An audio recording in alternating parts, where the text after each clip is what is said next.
Boa noite, pessoal. Vamos iniciar mais uma aula.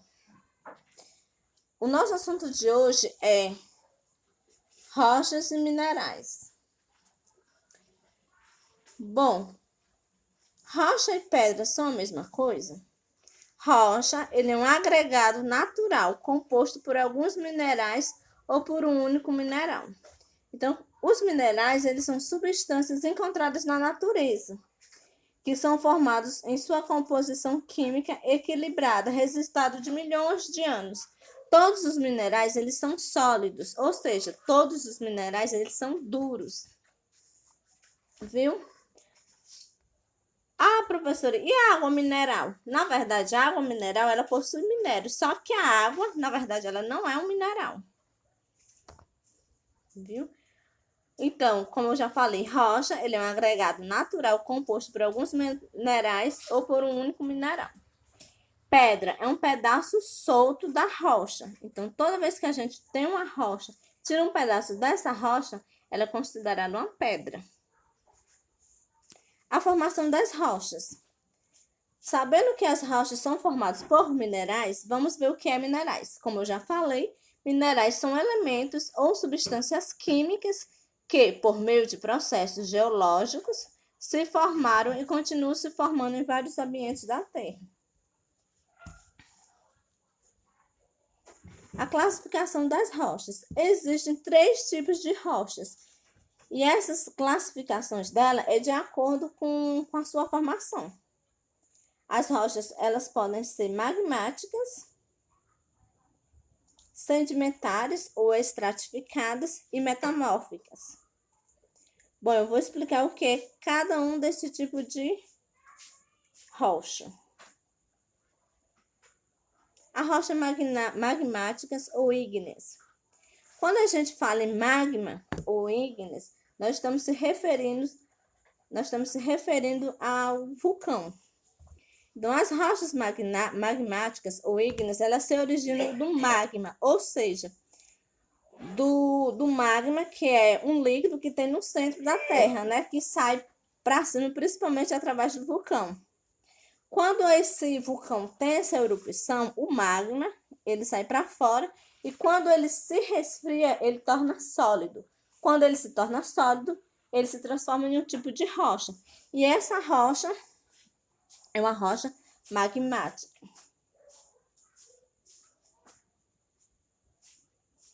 Os tipos de rochas magmáticas.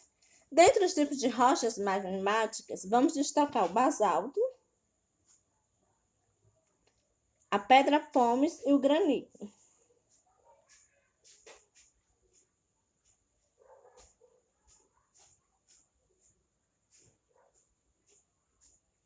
O basalto e a pedra pómez se formam na superfície da crosta terrestre com a solidificação da lava. Já o granito se forma no interior da crosta terrestre pelo lento resfriamento e solidificação do magma. Então, já tem 2 diferenças aí. Uma, ela se forma dentro da costa, no interior da costa, como é o caso do granito. E já o basalto e a pedra pómez, elas se formam na superfície da crosta, ou seja, depois que o mapa já é totalmente expelido para fora. O basalto. Aqui temos uma calçada de basalto. O basalto, ele é uma rocha escura, encontrado principalmente onde se encontram 2 tipos de minerais, o feldespato e o peroxigênio. Esse tipo de rocha é muito usado em pavimentação de calçadas, tá vendo aí? O basalto.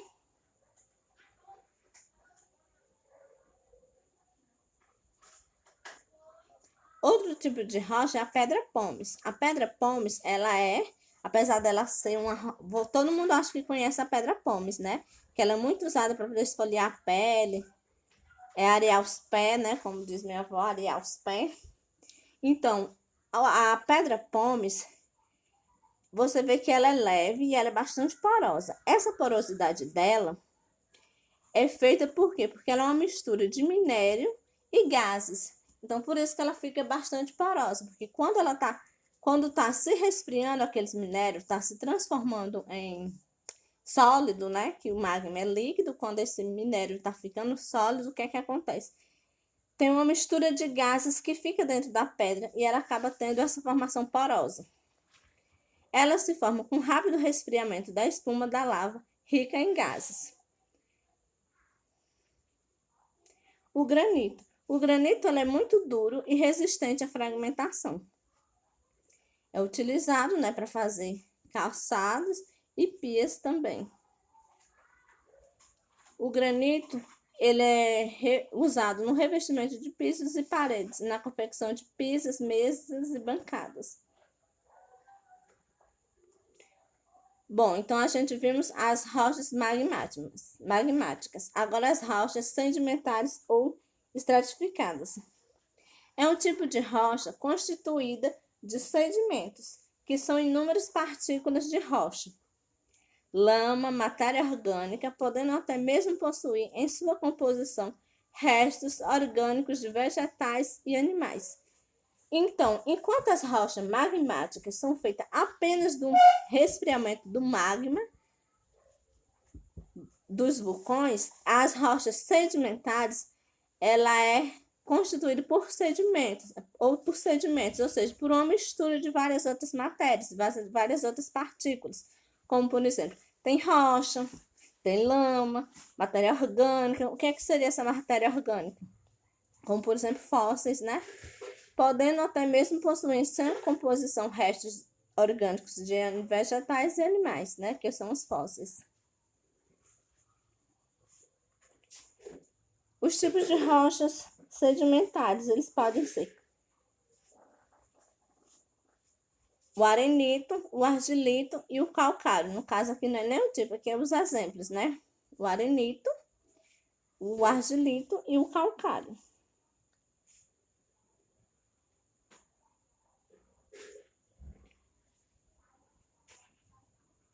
Tipos de rochas sedimentares ou estratificadas.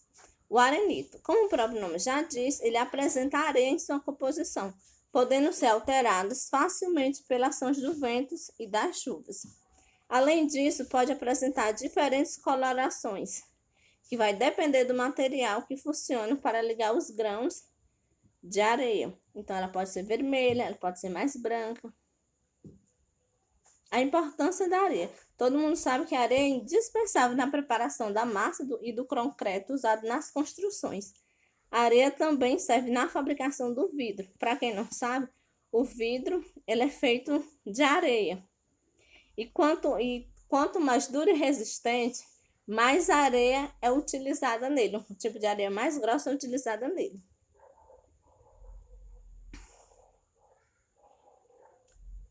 O argilito. Os argilitos se formam quando as argilas se cimentam após serem transportadas e depositadas por agentes diversos. Então, o argilitos é aquele que forma argila, né? Qual a importância da argila? Ela tem várias aplicações que são bastante diversificadas, desde a confecção de materiais artesanais, como potes, panelas, moringas, até a fabricação de peças de automóveis, aviões e computadores. E também tem gente que utiliza a argila, né, bastante utilizado como cosmético. O calcário. O calcário, ele é formado por cristais do mineral calcita ou do mineral dolomita.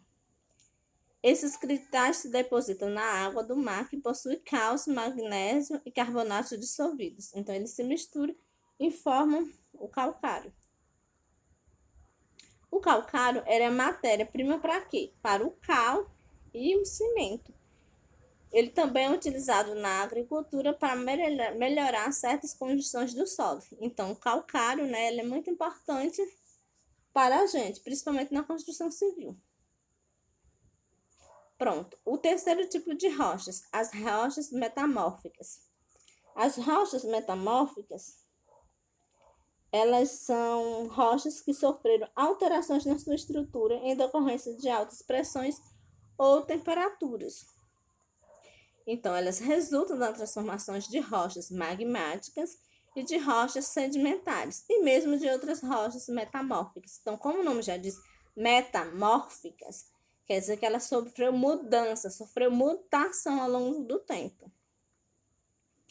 Aqui, ó, vamos ver algumas transformações em rochas metamórficas. O granito se transforma no gneiss. O arenito se transforma no quartzito. E o calcário se transforma na mármore. Vamos ver a utilização dessas rochas metamórficas. Pode ser utilizado no revestimento de pisos e paredes. Ardose. Além de revestimento de pisos e parede, a ardose é usada na confecção de pias e mesas. E o mármore, que é o mais conhecido, né? Ele é usado também no revestimento de pisos, escadas, parede, na confecção de pias. Pronto, esse daqui foi as referências que a professora utilizou.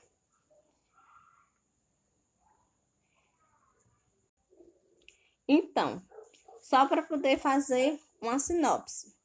As rochas são classificadas em 3 tipos: magmáticas ou ígneas, sedimentares ou estratificadas e metamórficas. As magmáticas, elas se transformam através do magma do vulcão. Temos como exemplo o quê? A pedra pómez. Então, as rochas magmáticas, ela vem diretamente da larva do vulcão. As sedimentares, ela já é uma mistura, tanto de outras rochas com a mistura de outros minerais, que acabam formando novos tipos de rochas.